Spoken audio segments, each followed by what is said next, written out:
बिस्मिल्लाहिर्रहमानिर्रहीम। अस्सलाम वालेकुम नाज़रीन, मैं हूँ बहरीन सप्तैन और देख रहे हैं आप मेरा यूट्यूब चैनल। नाज़रीन, बख्तावर भुट्टो की जो शादी की तैयारियां हैं वो इस वक्त उरूज पर हैं क्योंकि दिन बिल्कुल सर पर पहुंच गया। आज के दिन जब मैं ये वीडियो अपलोड कर रही हूँ तो बख्तावर की आज मिलाद की तकरीब है और इस तकरीब के बाद शादी की बाकायदा जो तकरीबात है उनका आगाज़ हो जाएगा। अब इस शादी के हवाले से लेटेस्ट तमाम इन्फॉर्मेशन मैं आपको दे रही हूँ और वो इन्फॉर्मेशन जो भी आपको कोई और नहीं देगा। मैंने अंदर के जो लोग हैं जो ये सारी तकरीबात को देख रहे हैं उनसे ये मालूमात हासिल की हैं और अब मैं आपको इनकी डिटेल्स देती हूँ। सबसे पहले तो ये आपको मालूम है कि पहले खबरें आ रही थी कि करीबन 1000 के करीब गेस्ट होंगे, लेकिन लेटेस्ट इन्फॉर्मेशन ये है कि 300 के करीब गेस्ट होंगे और ये मैं बात कर रही हूँ बारात के दिन की।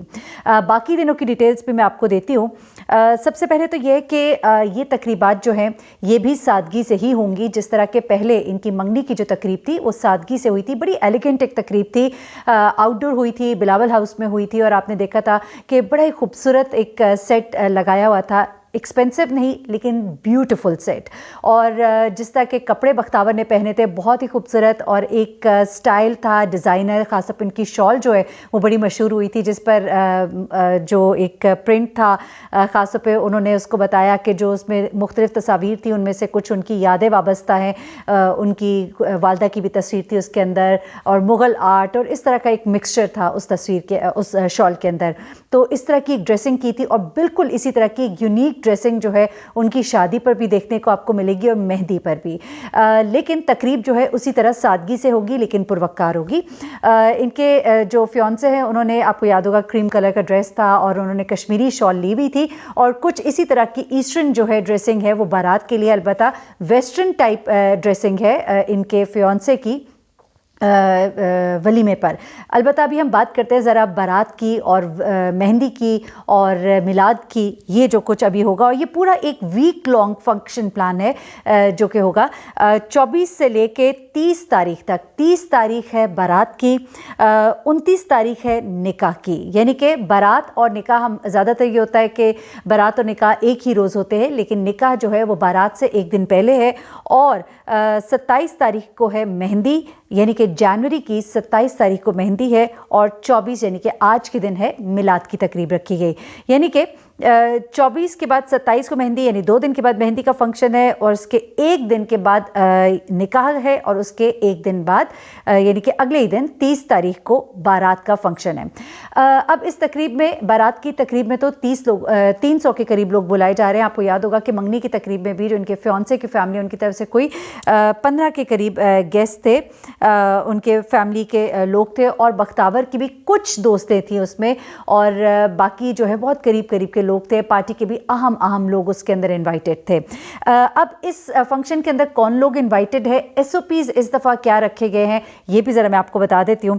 क्योंकि ये फंक्शन जो है, ये सारे के सारे फंक्शंस मैं आपको बताऊँ कराची में होंगे। पूरे एक हफ़्ता तकरीबन इन तकरीबात को लग जाएगा, यानी कि 24 से लेकर 30 तारीख तक। अब आप देख लीजिए कि ये तकरीबन 6 दिन बन जाते हैं। इन 6 दिनों के अंदर ये जो मिलाद की तकरीब है, जो मिलाद होगा और मेहंदी और निकाह, इसमें मुख्तसर लोग होंगे, ज़्यादा लोग नहीं होंगे। जो मैक्सिमम नंबर ऑफ़ पीपल है वो बारात में ही है और वो भी कोई 300 के करीब है। अब लोगों की गेस्ट लिस्ट में क्या क्या शामिल है ये मैं आपको बताती हूँ। इसमें की पॉलिटिकल फिगर्स होंगे, बड़े बड़े नाम पॉलिटिक्स के अंदर, और इसमें मरियम को भी दावत दी गई है और आई होप कि वो आएंगी।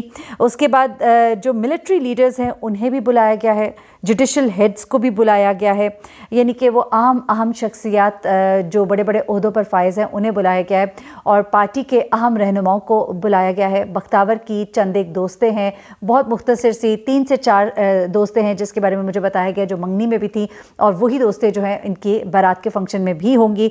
और बिलावल, आपको याद होगा कि लास्ट टाइम जब ये फंक्शन था मंगनी का तो कोविड की वजह से, कोरोना की वजह से वो नहीं इसमें शिरकत कर सके थे, लेकिन ऑनलाइन पूरी तकरीब जो है वो देखते रहे थे। साथ ही बख्तावर ने एक iPad रखा हुआ था और उसके ऊपर पूरी तकरीब जो उनको दिखाई जा रही थी और साथ साथ आसफा भी उनको एक्सप्लेन कर रही थी कि कौन आ रहा है, कौन जा रहा है, कौन कौन वहाँ पे मौजूद है। तो थ्रू आउट वो इस पूरी तकरीब को जो है मॉनिटर कर रहे थे थे, देख रहे थे। लेकिन इस दफ़ा वो फ़िज़िकली इंशाल्लाह अल्लाह ताला की मर्ज़ी के मुताबिक वो अपनी तमाम तर तकरीबात जो हैं, अपने तमाम तर मसरूफ़ियात उन्हें छोड़ के वो इस शादी में शिरकत करेंगे, और आसिफ़ अली ज़रदारी साहब भी। और अब इनके ज़रा कपड़ों की तरफ मैं आ जाती हूँ। कपड़ों के हवाले से जो अभी मुझे इन्फॉर्मेशन मिली है, जो डिज़ाइनर कपड़े इनके अभी इस वक्त तैयार हो रहे हैं, उसके मुताबिक ड्रेस कोड जो है बारात के दिन का ऑफ वाइट और रेड के दरमियान का कलर है। उसमें हो सकता है कुछ शॉल के साथ या कोई दुपट्टे के साथ कुछ ऐसा मिक्स एंड मैच हो, लेकिन जो अभी मेरी इतलात है उनमें ऑफ वाइट और मैरून या ऑफ वाइट और रेड आप कह लीजिए कि वो उस तरह का होगा। लेकिन again it would be something little different. जिस तरह उनकी शॉल इतनी मशहूर हुई थी कि बहुत से उसके बाद कॉपीज़ जो बनाई जाती हैं, वो कॉपीज़ भी इंतहाई महंगी महंगी 20-20 27-27 हज़ार की तो वो कॉपीज़ थी जो कि तैयार हो रही थी, और बड़ी लड़कियों ने ख़रीदी हैं, और बड़े शौक़ से वो जब जाती हैं तकरीबात में और शादियों में तो बताती है कि ये वो वाली शॉल है जो बख्तावर ने अपनी मंगनी की तकरीब पे पहनी थी। तो जी ये कुछ एक्टिविटीज़ हैं। हाँ, अब मैं आपको SOP ज़रा बता देती हूँ। SOPs वही है मोर और लेस, लेकिन थोड़ी सी चीज़ें इसमें इंट्रोड्यूस कराई गई हैं। एक तो ये है कि वही मास्क वगैरह, और वो आपको अपना टेस्ट जो है कराना होगा, और टेस्ट जो है वो आपको एक दिन पहले उसकी रिपोर्ट जो है सबमिट करनी होगी। Number 2, cameras are again not allowed. Cameras आप लेकर नहीं जा सकते हैं। इसमें यह कहा गया है कि पूरे फंक्शन की जो है कवरेज है वो कवर करके उसकी तस्वीर जो है तमाम गेस्ट को भेज दी जाएंगी।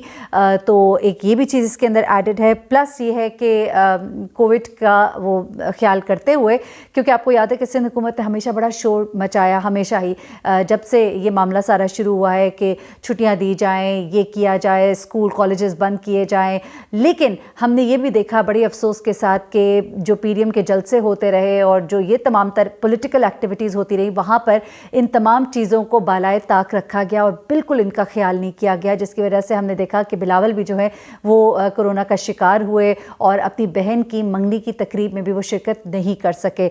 तो हर जगह जो है आपको एक ही पैरामीटर्स रखने चाहिए जब आप अपने घर में और अपनी हदूद में और बिलावल हाउस के अंदर और इन तकरीबात में SOPs पर इतना स्ट्रिक्टली फॉलो कराते हैं। तो हम उम्मीद करते हैं कि बाकी जगहों पर भी, क्योंकि जलसे जुलूसों में आने वाले ये लोग जो हैं आपके फॉलोअर्स हैं, आपके वोटर्स हैं, तो इनकी सेहत और ज़िंदगियाँ भी बहुत कीमती हैं। और इस अच्छे मौके पे बस मैं अच्छा बोलना चाहती हूँ, क्योंकि एक यादगार दिन है और ख़ास तौर पे ये ज़रदारी ख़ानदान में बड़े अरसे के बाद एक खुशी की तकरीब आई है। और बार बार बिलावल से भी सवाल किया जा रहा है कि अब आप कब शादी करेंगे, तो आगे से जवाब आता है कि अनकरीब मैं आपको कोई अच्छी खबर दूंगा, लेकिन वो अनकरीब हम बड़े अरसे से सुन रहे हैं। एनीवेज़, इस वक्त ये जो शादी है इस घर का एक बड़ा मेन फंक्शन है, और दुआ करते हैं हम कि अच्छी ये शादी जो है साबित हो और यकीनन इस घर के लिए ये खुशियाँ लेकर आए। और मज़ीद डिटेल्स जो हैं अभी शादी के हवाले से जो भी आएंगी वो भी मैं आपको बता दूंगी, लेकिन फ़िल वक्त के लिए अभी तक मेरे पास यही मालूमात हैं। मुझे महरीन सप्ताइन को इजाज़त दीजिएगा। अपना बहुत ख्याल रखिएगा, अपनी दुआ में मुझे भी याद रखिएगा। अल्लाह हाफ़िज़।